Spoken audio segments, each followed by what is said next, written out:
Maar in de slotfase net niet. Daar zagen we een prachtige ontknoping. En nu zien we hier de sprint van deze Mikides Shimeles. ኢትዮጵያውያን ጀግና አትሌቶች ትላንትና በኔዘርላንድ ሮተርዳም በተደረገው ማራቶን ውድድር ላይ ደማቅ ታሪክን አስመዝግበው ውድድሩን በበላይነት አጠናቀውታል። በወንዶቹም በሴቶቹም ኢትዮጵያውያን በጭራሽ የሚቀመሱ አይደሉም። ለወትሮም ቢሆን በዚህ በኔዘርላንድ በሚካሄደው ደማቅ ውድድር ፈጣን ሰዓቶች የሚመዘገብበት ውድድር እንደሆነ ቢታወቅም ትላንትና ደግሞ ሪከርዱን ጭምር መስበር የተቻለበት አጋጣሚ ነው በሴቶች ውድድር የተመለከት ነው። ቀደም ብሎም በዚህ ውድድር ላይ ግምት የተሰጣቸው ኢትዮጵያውያን አትሌቶች ነበሩ። ደማቅ እና እንዲሁ ፈጣን ሰዓቶች የሚመዘገብበት ታዋቂው የሮተርዳም ማራቶን ትላንትና ለ45ኛ ጊዜ ተካሂዷል። ኢትዮጵያውያን አትሌቶችም ደማቅ ታሪክ ጽፈውበታል። ይህንን ውድድር አጠቃላይ የነበረውን ድባብም ወደ እናንተ እናስመለክታችኋለን። ቪዲዮንም ጭምር በዛሬ ፕሮግራም ላይ ወደ እናንተ የምናደርስ ነው የሚሆነው። ውድ ቤተሰቦቻችን ይህ አዲስ አትሌቲክስ የዩቲዩብ ቻናል ነው። ኢትዮጵያውያን ጀግና አትሌቶቻችን የሚያመጧቸውን ድሎችም በዚህ ቻናላችን እየተከታተልን ወደ እናንተ እናደርሳለን። እናንተ ቪዲዮአችንን ላይክ፣ ቻናላችንን ሰብስክራይብ እያደረጋችሁ እያበረታታችሁን ይህን ቪዲዮ እንድትመለከቱት በአክብሮት ጋበዝኳችሁ። እኛ የጀግኖች አትሌቶቻችንን ድሎችም ወደ እናንተ እናደርሳለን። አብራችሁን ቆዩ። Mits hij natuurlijk zelf niet instort. በኔዘርላንድ በደማቅ ሁኔታ የሚካሄደውና ፈጣን ሰዓት የሚመዘገብበት ታዋቂው የሮተርዳም ማራቶን ለ45ኛ ጊዜ ነው ትላንትና የተደረገው። ኢትዮጵያውያን አትሌቶች ደማቅ ታሪክን በጻፉበት በዚህ መድረክ ኬንያውያንም ትልቅ የታሪክ የበላይነት ቢኖራቸውም ዘንድሮ ግን ድሉ ሁሉ የኢትዮጵያ ሆኗል። በሴቶች ምድብ ጠንካራ ኢትዮጵያውያን አትሌቶች ተፎካካሪ ነበሩ።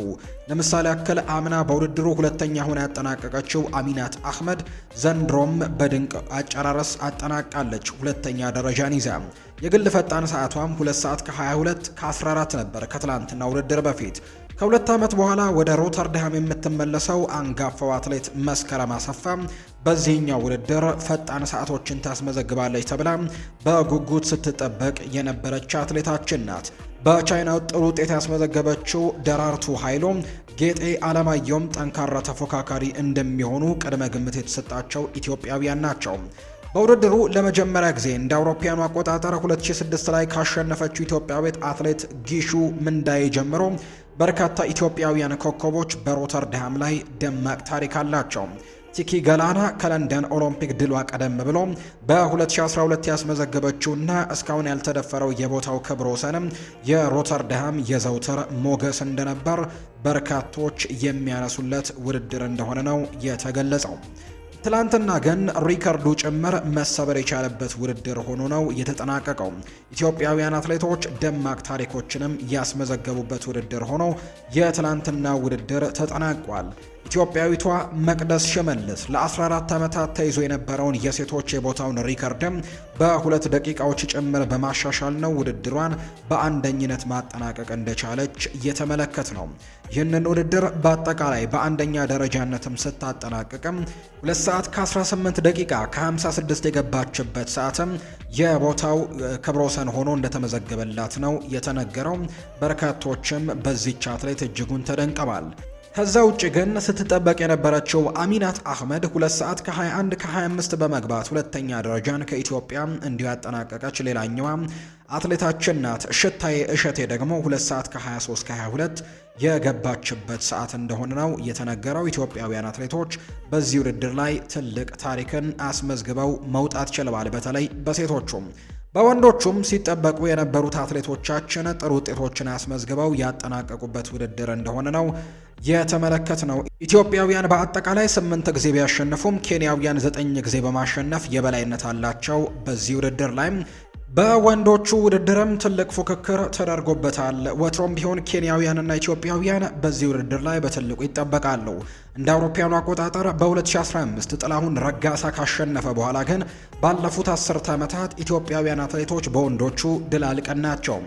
ከ1986ቱ የአበበ መኮንን ድል ጀምሮ በላይነህ ዴንሳሞ 4 ጊዜ በማሸነፍና በ2 ሰዓት ከ06 ከ50 የዓለም ክብረ ወሰንን በመስበር ትልቅ ታሪክን በሰሩበት የሮተርዳም ጎዳናዎች የማነ ጸጋዬ፣ ጥላሁን ረጋሳና እንዲሁ አበራ ኩማ የድል ታሪክ ያላቸው ሌሎች አትሌቶቻችን ናቸው።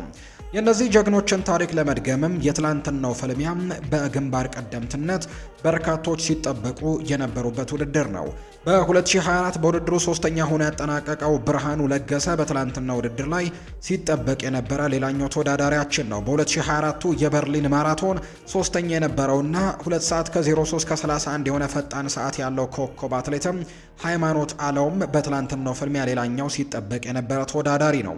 አምና በርሊን ላይ አራተኛ የነበረው ጉዬ አዶላና አምና እንዲሁም ሮተርዳም ላይ ሁለተኛ የነበረው ጫላ ረጋሳም ከ10 ዓመታት በኋላ የድሉን ፊትም ወደ ኢትዮጵያ ለመመለስ እየተፋለሙ ሌሎች አትሌቶቻችን ናቸው።